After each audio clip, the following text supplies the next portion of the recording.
दोस्तों, जब से मैंने इस्लामिक गोल्ड एज के बारे में पढ़ना स्टार्ट किया है, तब से मुझे खुद पर अफसोस हो रहा है कि मैं किस अंधेरे में जी रहा था। दोस्तों, हम सब मुसलमानों को अपने आप पर अफसोस करना चाहिए, क्योंकि हमें ये तक नहीं पता है कि हमारे बाप दादाओं ने, हमारे पूर्वजों ने इस दुनिया के लिए क्या क्या किया है। हमने तो सिर्फ आइंस्टाइन, न्यूटन, गैलीलियो ये सब नाम रट रखे हैं, पर जाबिर बिन हय्यान, अल ख्वारिज़मी, अबू अल सीना, इन नामों से हम कभी परिचित नहीं हो पाए। हमें अपने ही इतिहास के बारे में नहीं मालूम है, और शायद यही वजह है कि आज हम इल्म के मैदान में पिछड़ गए हैं। आज की इस वीडियो में मैं आपको 5 और मुस्लिम वैज्ञानिकों से अवगत कराऊंगा जिन्होंने साइंस के इतिहास में एवोल्यूशन बर्पा कर डाला। मोहम्मद इब्ने मूसा अल ख्वारिज़मी।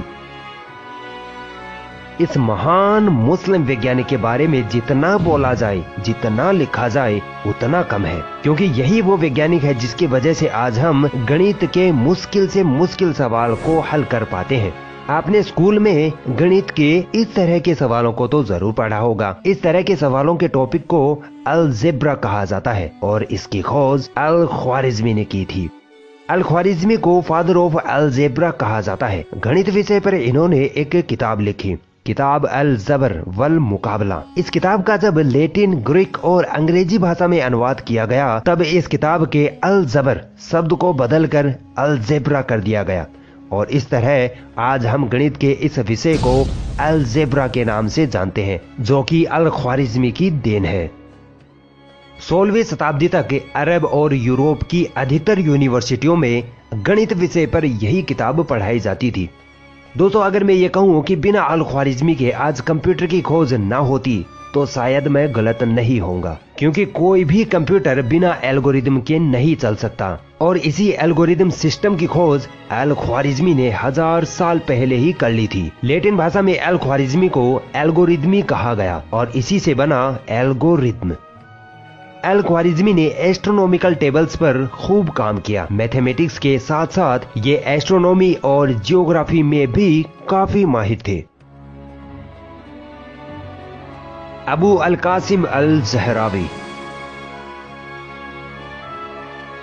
जैसा कि दोस्तों मैंने पिछली वीडियो में बताया था कि अंग्रेज मुस्लिम वैज्ञानिकों के नाम बिगाड़ दिया करते थे, ताकि उनको और उनके आविष्कारों को छुपाया जा सके। ऐसा ही इस मुस्लिम वैज्ञानिक के साथ भी हुआ। अंग्रेजों ने इस मुस्लिम वैज्ञानिक का नाम अबू अल कासिम से बिगाड़कर एल्बुकेसिस कर डाला।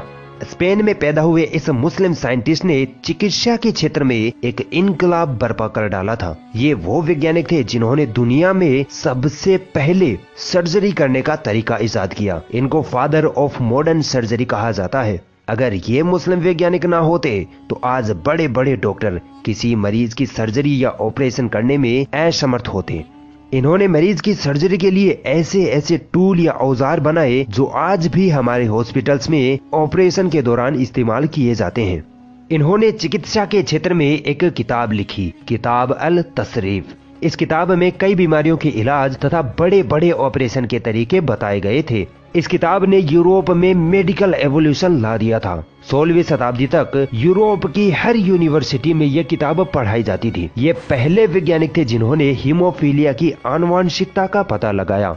ये पहले वैज्ञानिक थे जिन्होंने सर्जरी के जरिए पेट से बच्चा निकालने का तरीका इजाद किया। इसे एब्डोमिनल प्रेगनेंसी कहते हैं। इन्होंने ही टूटी हड्डियों को सही तरीके से जोड़ने का तरीका बताया। ये वो डॉक्टर थे जिन्होंने दांतों को सीधा करने का तरीका बताया, जिसके लिए इन्होंने सोने और चांदी के तारों का इस्तेमाल करना सिखाया।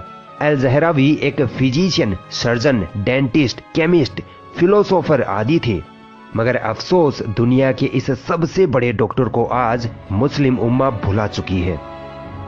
इब्ने अल हैशम।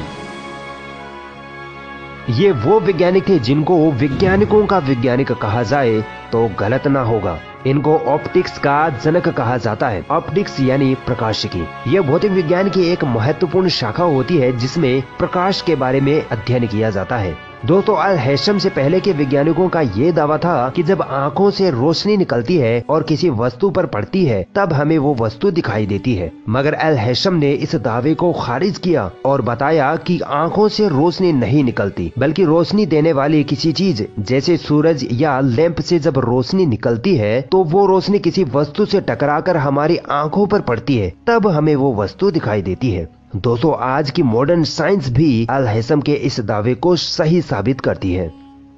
अल हैशम ने बताया कि जब किसी बंद कमरे में एक छोटे से छेद के जरिए रोशनी कमरे में आती है तो बाहर के दृश्य का कमरे में उल्टा अक्ष बनता है। अल हैशम ने इस पर खूब एक्सपेरिमेंट किए और ऐसे दुनिया के सबसे पहले कैमरे का आविष्कार हुआ, जिसे पिन होल कैमरा कहा जाता है। आज के डिजिटल कैमराज अल हैशम के सिद्धांतों पर ही बनाए जाते हैं। ऑप्टिक्स यानी प्रकाशिकी पर इन्होंने एक किताब लिखी, किताब अल मनाजिर, जो दुनिया की पहली किताब थी जो ऑप्टिक्स पर लिखी गई, जो 17वीं ईस्वी तक दुनिया की हर यूनिवर्सिटी में पढ़ाई जाती थी। अल हैशम ने एस्ट्रोनॉमी पर खूब काम किया। ये मैथमेटिशियन थे, पॉलीमैथ, फिलोसोफर, थियोलॉजिस्ट थे और मेडिसिन के क्षेत्र में इनका बहुत बड़ा योगदान रहा है। इब्ने सीना,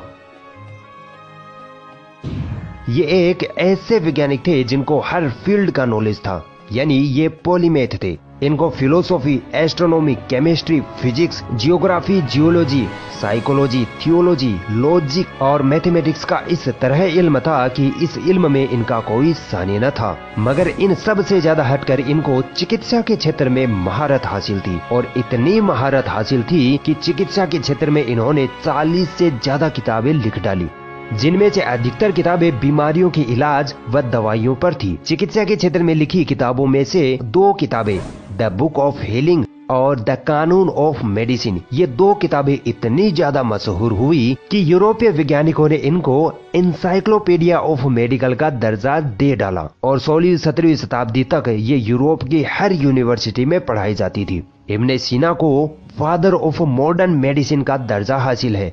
ये वो माहिर वैज्ञानिक थे जिन्होंने बताया कि किस तरह हमारा दिमाग हमारे पूरे शरीर को कंट्रोल करता है। अल जजारी,